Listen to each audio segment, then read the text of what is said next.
예쌤 TV. 네, 안녕하세요. 예쌤 TV. 저는 정동박. 네, 선생님 소개 부탁드립니다. 네, 저는 김광중입니다. 네. 그리고 오늘 새로운 페이스, 새로운 분이 한 분 참가하셨는데 네, 간단히 좀 소개 부탁드립니다. 네, 안녕하세요.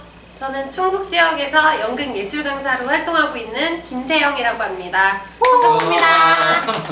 앞으로 종종 좀 정서연 선생님도 같이 하시고 김수영 선생님 들여가지고 네. 같이 좀 이렇게 한 팀이 됐다라고 생각해 주시면 될 것 같습니다. 네. 그 정전 선생님 어디 가셨나요?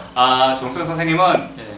좀 수업하러 오셨어요. 아, 지금 그 수업 중이세요. 좀 얘기를 하기 앞서가지고 제가 지금 충격적인 걸 발견했어요. 저희가 이제 예쌤TV 지금 유튜브가 개설하고 영상이 지금 4번째 영상이거든요. 네. 티저 영상을 2번 보내고 네. 저번에 1화 보내고 지금 2화인데 충격적이게도 지금 조회수가 점점 줄고 있습니다. 아, 그렇군요. 조회수가 늘어가야 되는데 네. 점점 빠지고 있어요 지금. 170회, 120회, 70회 그건 뭐야? 다음은 40회인가? 이거 위기입니다. 네, 늘겠죠 이제. 이거 뭐 대책 세우시는 거 있으신가요? 대책이요? 네, 이거 대책 있으셔야죠. 열심히 하면 내가 되죠. 그냥 끝나고 가서 누를게 이렇게. 자, 그래서 일단은 오늘 좀 본격적인 얘기를 이제 시작해 볼까 하는데, 자, 오늘은 그 5월달에 종합소득세 신고가 있었어요. 네. 그죠. 사실 저는 종합소득세 신고 이거 별로 알지 못하거든요. 저도 항상 좀 잘하는 지인에게 부탁해가지고 처리하거나 하지. 사실은 뭐 전혀 관심도 없고, 네. 왜냐하면은 뭐 1년에 한 번씩 하고 하니까 정보가 전혀 없어요. 근데 여튼 종합소득세 신고가 있었습니다. 선생님은 뭐 어떻게 종합소득세 신고하셨나요? 저도 했습니다. 하셨어요? 네네. 본인이 직접 하셨어요? 아니면 뭐? 아니, 세무서? 저도 이제 세무서를 통해서 했는데 원래 저도 이 종합소득세 이런 거에 대해 관심이 없었는데 이번에 예술 강사 노조에서 이렇게 수업을 해주셨잖아요. 그거에 대한 그것 때문에 그래도 약간 좀 알게 된 세금의 종류라도 몰라야 되는지 이거 학교에서 안 가르쳐 주잖아요. 맞아요. 학교 수업에 꼭 넣어줬으면 좋겠네요. 네, 지금 말씀하셨던 것처럼 그 종합소득세 신고 노조에서 오셔가지고 네, 저희 맞아요. 지역 예술인들을 네. 위해서 이제 강의하셨잖아요. 네. 그래서 사실 정확한 건 잘 모르지만 꼭 해야 된다. 안 하면 손해다. 라는 그런 것들은 좀 알고 가서 네. 관심을 좀 가졌던 것 같습니다. 네, 이번에 그 노동부 지원을 받아서 예술 강사뿐만 아니라 이제 방과 강사 그리고 예술인들까지 해드렸고요. 저희가 이제 직접 지역을 돌아다니면서 한 분들도 있고 그리고 이제 원격으로 온라인으로 지원해드린 분들도 있는데 총 한 2,000명 정도 해드렸어요. 2,000명이요? 네. 2,000명. 저희 노조분들이 2,000명 이렇게 아닙니까? 노조 조합원은 2,000명이 안 되죠. 안 되는데 네. 그 외에 이제 사실 노조 안에 이렇게 있지 못하시는 분들도 네. 포함해가지고 좀 이렇게 많은 분들이 혜택 받을 수 있도록 진행하셨다. 네, 맞아요. 와, 본격적으로 이런 얘기를 할 건데 네. 제가 이거 보통 이제 세무서 가는데 개인이 하거나 이렇게 대행으로 해주시기도 하시고. 네. 그렇죠. 그런데 보니까 뭐 저도 대충 보니까 막 소득 종류라던가 막 어떤 거는 세제 혜택을 받을 수 있고 없고 막 소득 지출 막 이런 거 있던데 네. 좀 어렵고 이해를 잘 못하겠더라고요. 어렵죠. 네네. 그래서 이제 보통 어려우니까 뭐 세무서 직접 가서 뭐 하는 분들도 있고 네네네. 소득이 좀 높은 분들은 세무사한테 돈 주고 맡겨서 네네네. 하시는 분들도 있고 보통 세무사한테 맡기거나 세무서 직접 가서 하거나 요즘에는 이제 홈택스에서 네네. 직접 하는 분들도 꽤 있더라고요. 네. 그러면은 평소에 5월달에 이런 종합소득세 신고할 때 세제 혜택을 좀 잘 받으려면은 네. 평소에 좀 어떻게 소비라던가 그런 생활 패턴을 가지면 좋을까요? 그러니까 보통 이제 근로소득자냐 아니면 근로소득자가 아니냐에 따라서 좀 차이가 있어요. 네. 그러니까 근로소득이 있으면 뭐 신용카드, 뭐 체크카드, 뭐 현금 영수증 이런 게 공제가 돼요. 네네네. 어쨌든 혜택을 받을 수 있다는 거죠. 그런 카드. 그리고 뭐 기부금도 뭐 정치자금이나 뭐 종교단체, 뭐 그리고 일반 비영리단체 기부금도 공제가 되고요. 그리고 국민연금, 그리고 고용보험료, 그리고 뭐 보장성 보험, 네. 그리고 뭐 주택청약, 뭐 월세 뭐 이런 것도 네네네. 다 이제 공제 혜택을 받을 수가 있어요. 근로소득자면. 근로소득자면. 네. 근데 근로소득자가 아니면 아니면 이런 게 공제가 안 돼요. 안 거의 된다. 그러니까 정치자금 기부금 정도 외에는 공제가 안 되고 네네네. 예, 본인한테 이제 소득 수준에 따라서 그 경비라는 걸 적용을 받아요. 경비. 근로소득자가 아니면 사업소득자라고 부르는데, 네네. 그러니까 예를 들어 방과후 강사 같은 경우는 본인한테 이제 경비가 뭐 단순 경비율이냐, 뭐 기준 경비율이냐 이런 경비율이 적용이 되거든요. 그래서 이게 단순 경비율로 적용이 되면은 조금 혜택이 좀 환급이 좀 생기고 보통 일반적으로 또 기준 경비율이 적용되면은 이제 오히려 내야 될 세금이 생기기도 합니다. 네. 네네. 복잡하죠? 그 근로소득만 있는 사람보다는 방과후 강사 하시는 분들이 좀 복잡해요. 그래서 방과후 강사 수입 많은 분들은 거의 다 세무사 맡기세요. 세무사한테 돈 주고. 네. 그 정도로 많이 하시나 봐요. 열심히 하시는 그러니까 소득이 너무 이게 천차만별인데 네. 방과 수업 많이 하시는 분들이 뭐 한 연봉이 7, 8천 되는 분들이 꽤 있어요. 네. 7, 8천 되는 분들은 세무사한테 안 맡기면은 세금을 한 2, 300만 원 내라고 나와요. 기준경비율로 적용되면은 네네. 세금 저만큼 많이 내라고 나오거든요. 네네네. 그런데 이제 세무사한테 맡겨서 하면은 그 경비를 본인이 방과후 수업을 하는데 뭐 재료비라든가 뭐 차량 유지비라든가 이런 거를 다 공제를 거기다 넣을 수가 있어요. 네. 그래서 그걸 많이 넣으면 세금이 이제 많이 다운되죠. 그러니까 본인이 어디에 지출하고 있는지 평소에 좀 잘 기록을 해놨다가 네. 신고할 때 기입을 하고 증빙을 해야 된다는 거. 네. 근데 이제 예술 강사는 근로소득자니까 그런 거를 기록하지 않아도 예술 강사는 국세청에 자동으로 다 뜹니다. 아. 다 뜨고 거기 계산하기 버튼만 누르면 앞에서 다 입력이 되는데 예, 예술 강사처럼 근로소득자가 아닌 사람은 네. 본인이 그거를 이제 자료를 다 준비를 따로 하거나 네네네. 세무사한테 맡기셔야 돼요. 일단 저희 예술 강사들은 조금 접근하기는 용이하다, 쉽다. 네, 세금 내는 데서는 네. 예술 강사가 방과후보다는 조금 유리하다. 유리하다, 네, 유리하다. 만약에 네. 5월달에 지금 종합소득세 신고를 못했어요. 네. 이게 제가 잘 모르지만 신고를 안 하면은 그 세금이 낼 게 없으면 그냥 통과가 될 수 있지만 네. 만약에 세금 낼 게 있으면은 갑자기 세금 폭탄을 맞는다 이런 얘기는 좀 많이 들었거든요. 네네.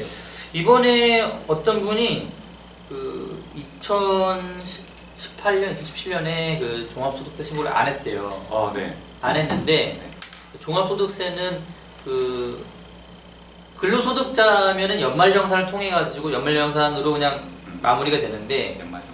예술 강사들도 만약 방과후 수업을 하거나 예술활동으로 수입이 조금 뭐 실제 수익 금액은 조금 더 될 수 있는데 종합소득 금액이 500만 원 이상이면은 이 종합소득세 신고를 해야 되고 좀 복잡한데 종합소득이라는 거는 본인이 그 활동을 하는데 필요한 경비를 빼고 나는 금액이에요. 네네네. 네, 그래서 좀 복잡한데 실제로 한 보통 단순 경비율 적용되는 사람이 한 1,200만 원 정도를 벌면은 그 종합소득 금액이 한 500만 원 나온다고 해요. 그래서 보통 1,000만 원 이상 방과후나 예술활동 수입 있으면은 종합소득세 신고를 보통 한다고 생각을 하시면 돼요. 네.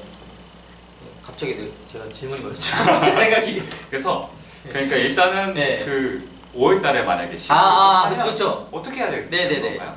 그냥 그 꽁으로 또 세금을 다 내야 되는 건지 네네. 아니면 그 이외에 또 다른 방법이 있는지. 그러니까 신고는 이제 나중에도 해도 돼요. 나중에 지금 촬영하는 지금은 6월인데 네. 지금도 신고는 가능해요. 신고는 가능한데 원래 계산했을 때 납부해야 될 세금이 있었으면은 가산세가 붙어요. 그러면 만약에 5월에 신고를 하고 만약에 왜 수정할 게 있잖아요. 네네. 그러면 지금 만약에 수정 신고를 해도 가산세가 붙는 거예요? 아니요, 수정 신고를 해서 만약에 내가 더 돌려받을 돈이 있다. 네. 그러면은 가산세가 안 붙는데 납부해야 될 세금이 발생을 하면은 가산세가 붙는 거예요. 네. 그리고 제가 아까 말씀드리려고 했던 게 뭐냐면 기한이 지나서 지나더라도 되도록이면 빨리 신고하는 게 좋아요. 왜냐면은 저희가 이번에 2018년, 17년도에 세금 신고를 안 한 분이 있더라고요. 근데 본인이 소득이 있어서 종합소득세 신고 대상으로 알고 있었는데 친구 대상. 18년, 17년에 그 종합소득세 안내문이 안 왔대요. 그럼 또 모르죠. 안 하던 사람. 안내문 혹시 받아? 근데 저도 받은 적이 없어요. 한 번도. 저도 네, 한 번도 아, 없어요. 그러니까 근로소득자이면서 사업소득이 많지 않으면 안내문이 잘 안 오는데 방과 후 수업하는 분들은 보통 와요. 안내문이. 근데 그분은 이제 안내문이 안 와서 매년 오다가 안내문이 안 왔대요. 한 2년 동안. 그래서 신고를 안 했대요. 안 했는데 그분이 좀 소득이 조금 높은 편이라 기준경비율이라는 걸 적용을 받았어요. 네. 기준경비율은 어쨌든 그 경비를 낮게 책정받아서 세금 보통 내야 될 확률이 높거든요. 근데 그분 안내문에 250만 원 세금 내라고 나왔더라고요. 250만 원. 그러니까 신고를 안 하면은 국가에서는 최대한 뜯어갈 수 있을 만큼의 그 세금을 받아간다. 그쵸. 라는 그분이 거군요. 이제 세금 신고해서 돌려받을 돈이 있었으면은 네. 국가에서 안내를 잘 안 합니다. 그런 경우는 안내를 이제 안 하는데 네. 국가에서 받아갈 세금이 있으면은 몇 년 후에라도 5년 후에라도 10년 후에라도 꼭 보냅니다. 꼭 보내요. 근데 그래서 이분이 항의를 했대요. 아니 왜 작년이랑 재작년에 그분이 세무서에 전화도 했대요. 왜 안내문이 안 왔냐? 근데 그때는 전화했더니 아 뭐 납부하거나 환급받을 금액이 없네요 라고 했는데 그때는 그렇게 얘기했는데 지금은 아 내야 된다고 그런 거예요. 근데 그때는 왜 다르냐 했더니 그 어떤 일부 학교가 늦게 신고를 한 거예요. 네. 원래는 그 연초에 한 1, 2월에 세금 누구의 세금 얼마 이런 거를 다 그 지금 명세서라고 하는 거를 구수청에 신고해야 되는데 그걸 늦게 신고해서 늦게 반영이 됐다는 거예요. 그래서 이제 구수청에서도 늦게 파악해서 이제 그런 거다. 그리고 이제 그분한테 얘기하는 게 그러니까 본인이 세금에 대해서 알고 있으면은 본인이 직접 왜 신고를 안 했냐. 인지하고 그러더라고요. 있으면서 왜 안 했냐? 네, 왜 이렇게 네. 했냐, 또. 네. 그래서 이제 그분한테 제가 말씀드린 거는 어쨌든 제때 정기 신고를 잘 하시는 게 중요하다. 네. 그래서 이제 그런데 저희가 일반적으로 직접 하기도 하는데 좀 공공기관의 세무서에 찾아가가지고 신고를 하는 경우가 있잖아요. 네네. 그런 경우에 좀 어떤 점을 미리 알고 가면 좀 도움이 될까요? 네, 그럴 때는 본인의 소득 종류 네. 그리고 공제 받을 수 있는 내역에 대해서 알고 가시는 게 좋은데요. 네. 보통 직업이 이제 강사라고 하면 네. 세무서에서는 이제 사업소득만 불러오기래요. 사업소득. 네네네. 네. 그런데 예술 강사는 근로소득도 있어요. 그렇죠. 그래서 그렇기 저희는 때문에 뭐 학교 예술 강사 수업도 가고 따로 이렇게 방과도 하시는 경우는 그렇죠. 두 종류니까 예술 알고 강사만 가면. 하면 근로소득만 불러오면 되지만 네. 방과 수업도 같이 한다 그러면은 사업소득도 불러와야 되고 특강을 뭐 일회성 특강을 한다 그러면 기타 소득도 불러와야 돼요. 그렇죠, 그렇죠. 그래서 본인이 홈택스에서 그 소득 종류를 한번 확인한 다음에 네. 뭐 근로소득, 사업소득, 기타 소득까지 다 불러오게 해서 신고해 달라라고 이야기를 하셔야 돼요. 본인 소득 종류를 알고 네. 네. 아니면은 그 세무서가 강사 직종이니까 사업소득만 불러오게 하면은 다른 게 다 누락이 되는 거예요. 네. 그러니까 그걸 정확히 알고 가시는 게 좋고 네. 그리고 이제 본인이 그 받을 수 있는 공제 내역을 알고 가셔야 돼요. 이 예를 들어 부분이 어렵더라고요. 네. 뭘가 공제 내역이 되는지. 네, 그러니까 공제는 뭔지 아시죠? 공제. 뭐이 그 뭐라 해야 내가 쓴 뭐 이런 종류로 이렇게 돈을 썼다. 예를 들어 뭐 병원비를 네, 썼다라던가 네, 뭐 그런 식으로 증빙을 하면은 세금 이렇게 좀 혜택을 받는다. 네, 뭐 맞아요. 정도네. 그래서 보통 공제 중에 대표적인 게 인적 공제예요. 인적? 인적 공제.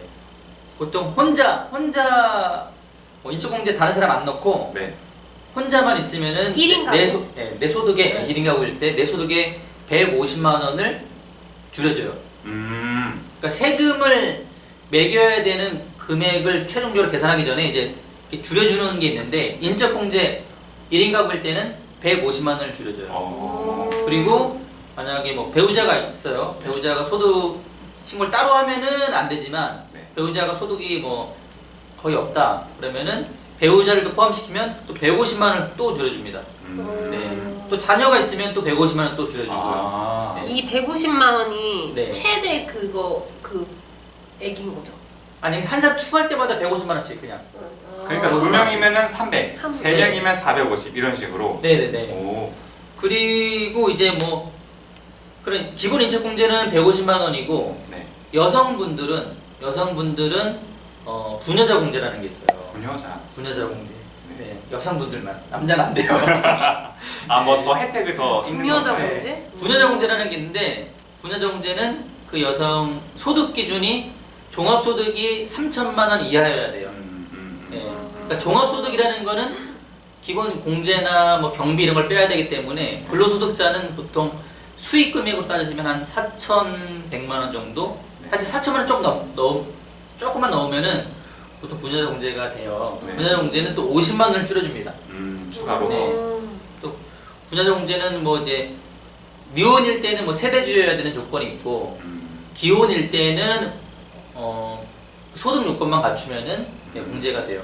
그리고 또 부양가족이나 본인이 만 70세 이상이면은 또 그 경로 우대 공제가 돼 있고요. 경로 우대 공제. 네, 그런 게 있습니다. 그리고 장애인일 때 또 공제가 되고요. 네, 그런 거를 본인한테 해당되는 공제를 미리 알고 가서 혹시 세무서에서 그걸 지나가면은 이거 넣어달라고 얘기를 하셔야 돼요. 왜냐면 본인이 넣어달라고 안 하면 그냥 지나갈 수도 있어요. 그걸 다 체크하냐 못하냐가 이렇게 세금 거기 공제하는데 엄청난 차이를 주는. 그렇죠.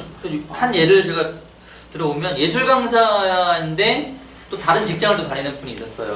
그 분이 이미 연말정산을 본인이 다 하셨대요. 이미 하셨다고 그랬는데 제가 좀 아는 사람이라서 네. 혹시 그 아들 인적공제 넣었냐고 제가 물어봤거든요.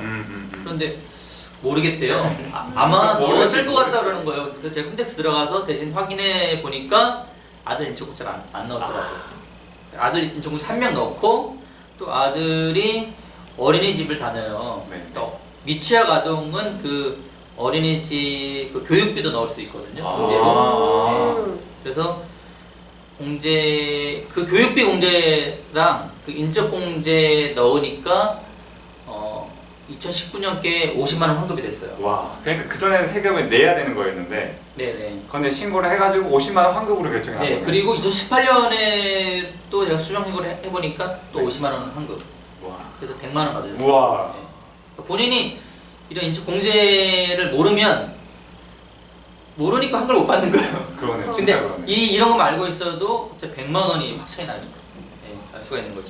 진짜 중요해. 네네. 근데 이제 이런 중요한 얘기를 하는 와중에도 네. 전 이거 지금 편집하신 선생님 걱정에 지금 두통이 야 이거 말로만 들어서 사실 이해가 잘 안 돼서 네. 그만큼 어렵다. 그런데 네, 관심은 가져야 된다. 뭐 이런 얘기인 것 같습니다. 그리고 종합소득세 신고를 매년 하셨어요, 두 분은? 어때요? 매년 한 거 같진 않아요. 잘 모르시는 거죠? 네. 네. 이 학교에서 다시 알려주세요. 저 같은 경우에는 네. 사회 초년생일 때는 사실 신경 잘 못 썼던 것 같아요. 아, 네. 그냥 막 저도 그런 거 있는지도 모르고 내가 네. 해당되는지도 모르겠고 그냥 열심히 벌고 저축하고 그렇게 했다가 네네. 잘하는 친구가 이거 왜 안 했냐 해야 된다 음. 해가지고 한 게 한 3, 4년? 그 정도밖에 안 된 것 같아요. 네. 저는 이 세금 이거에 대한 관심이 없으니까 네. 그냥 그냥 지나친 거죠. 무의식 중에. 관심이 없으면은 뭐 좋은 의미로는 국가에다 기부한 거예요. 기부. 기부 많이 했습니다. 네네. 그 보통 이제 예술 강사 분들이 예술 강사는 이거 신고 안 해도 돼 이렇게 얘기하시는 분들이 계세요. 아 우리는 해당이 안 되는 거 아닌가? 안 된다라고 이야기하시는 분들이 있는데 네. 아까 말씀드린 대로 본인이 놓친 공제 내역이 있으면은 작년에 연말정산 했더라도 다시 수정 신고를 하셔야 돼요. 수정해서 공제 내역을 추가해서 5월에 신고를 하셔야 되고요. 네. 그리고 방과후나 다른 예술 활동을 통해 소득이 발생했다면 신고를 하셔야 됩니다. 네. 뭐 아까 말씀드린 대로 뭐 경비를 제외한 종합소득 금액이 500만 원 이하는 안 해도 되지만 네. 그런 분들은 보통 환급이 돼요. 네, 환급이 되기 때문에 의무가 없더라도 해야지 작년에 낸 세금을 돌려받을 수 있습니다. 네. 그리고 이제 아까 안내문 말씀드렸는데 안내문이 오지 않더라도 또는 안내문이 왔는데 10만 원 환급이네. 사실 그대로 이거대로 해주세요라고 하면 안 되고.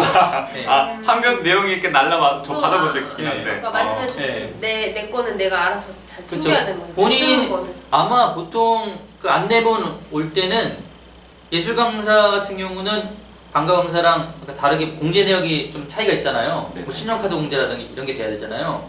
근데 그런 게 반영이 안 된 거예요. 그 안내문에는. 아. 더 받을 수 있는데. 그렇죠. 더 받을 수 있는데. 그러니까 10만 원 환급이 떴으면 훨씬 더 많이 받을 수 있다는 얘기예요.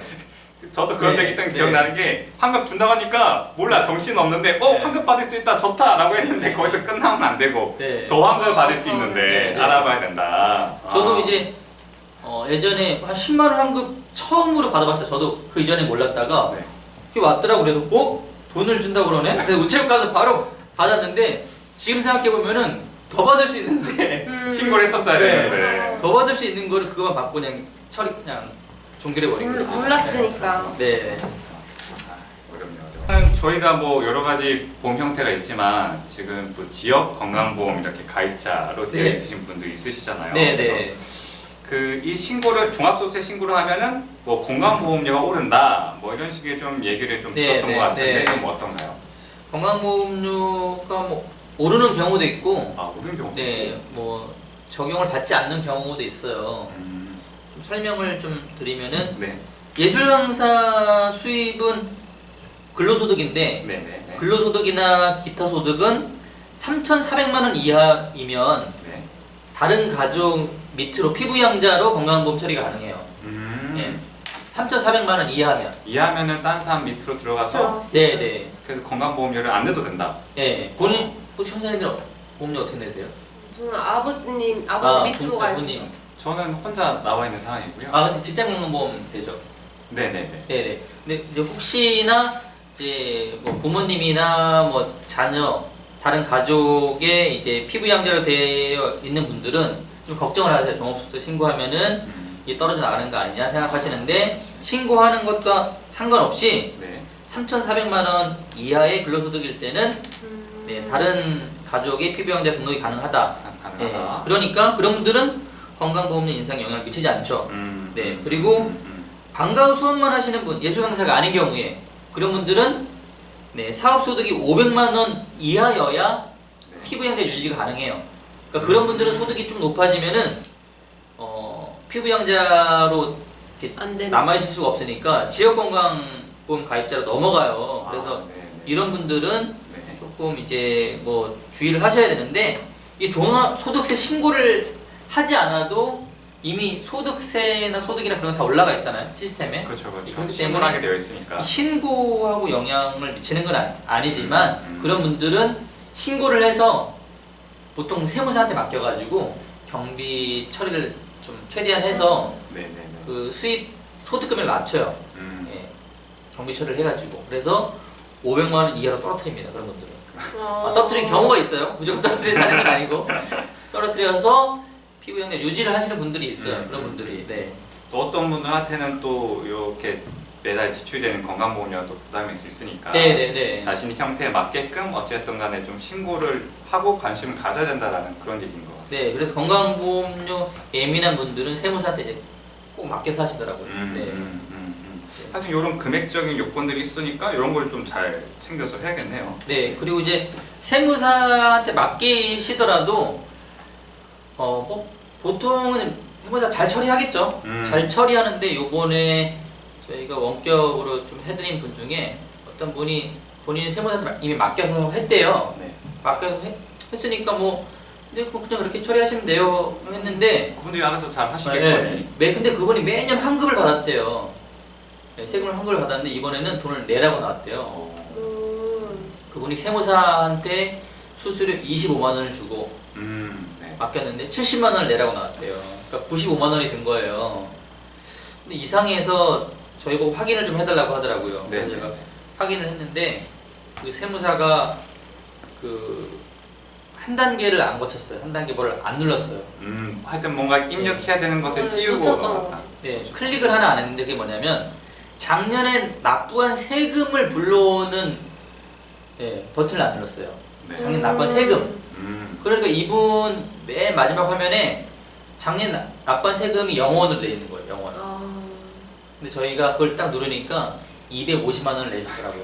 작년에 250만 원이 그러니까 혜택을 받을 수 있는데 누락된 상황이었어요. 그러니까 250만 원에서 70만 원 빼니까 180만 원 환급이 나왔어요. 네. 참. 그거 어떻게 해야 되나? 이 그러니까 세무사분한테 이렇게 뭐라고 할 수도 없고. 그 세무사한테 맡기더라도 본인이 홈택스 메뉴에 좀 기본적인 건 알고 있었으면은 직접 확인도 할 수 있었는데 그걸 모르는 상황이니까 이번에 노조에서 이걸 안 했으면은 그분은 그냥 내고 말았겠죠. 근데 노조에서 확인을 해서 180만 원 처리해줬습니다. 네. 새삼 이번에 좀 노조에서 진행한 요 종합소득세 사업이 참 네. 혜택이 많았다. 다 무료로 해당이 된 거잖아요. 네, 네, 그죠? 그렇죠. 네, 네. 네. 세무사 이런 데는 금액에 따라서 어떤 뭐 25만 원이 어느 정도 수수료라든가 네. 그 수고료가 발생되는데 노조에서는 공짜 다 했다. 네. 그리고 일도 잘했다. 네. 그러니까 저희가 또 실수했을지도 모르는데. 네. 아쉽지. 그래도 환급금 받으신 분들도 많다고 들었거든요. 환급 환급에 세무서에 갈 때보다 환급이 다 높게 더 높게 나왔어요. 나왔다고. 네, 세무서에 가면은 아까 말씀드린 대로 뭐 소득이 여러 종류가 있는데 사업 소득만 불러와서 처리했다라거나 아니면은 뭐 버튼을 안 눌렀거나 그런 경우들이 있고 그리고 본인이 또 입력해야 되는 것들도 있어요. 본인이 자동으로 다 불러와지는 게 아니고 예를 들면은 뭐 청약이나 이런 것들이 반영이 안 될 때가 있거든요. 직접 입력해야 되는 경우도 있고 그리고 기부금도 거기 안 뜨는 경우들이 있거든요. 그래서 기부금 본인이 영수증 주면은 저희가 또 입력해드리기도 하고 그래서 일반적으로 세무서에 가는 것보다 많이들 환급이 됐죠. 네. 자, 오늘은 이렇게 그 5월에 있는 종합소득세에 대해서 좀 많이 알아봤습니다. 많은 분들이 이번 영상을 통해서 많이 관심을 가지시고 더 많이 혜택을 좀 받으셨으면 좋겠습니다. 자, 오늘 같이 함께 해주신 일단 선생님들 마지막으로 한마디씩 듣고 끝낼까요? 일단은 이제 김관중 선생님. 네. 그래서 정부가 이제 뭐 걷어가는 세금이나 정부가 이제 뭐 돌려주는 세금이나 어쨌든 본인이 챙기지 않으면은 정확히 알 수 없으니까 어쨌든 약간의 세무 지식을 갖추는 게 좋다. 상식으로 좀 알고 계시면 좋을 것 같습니다. 그럼요. 네. 오늘 함께 해주신 김세영 선생님. 네. 저도 같은 말 하고 싶네요. 이거 모르셨던 분도 맞아요. 이 예술 강사 TV, 예센 TV를 보시고 네네. 약간의 지식을 얻어가시는 그런 유용한 시간이 되셨길 바랍니다. 네, 맞습니다. 그래서 좀 많이 여러 다른 분들한테 이렇게 좀 많이 도움이 되고 지식이 되는 그런 오늘 방송이었을 것 같습니다. 네. 자, 오늘은 여기까지. 자, 예센TV 수고하셨습니다.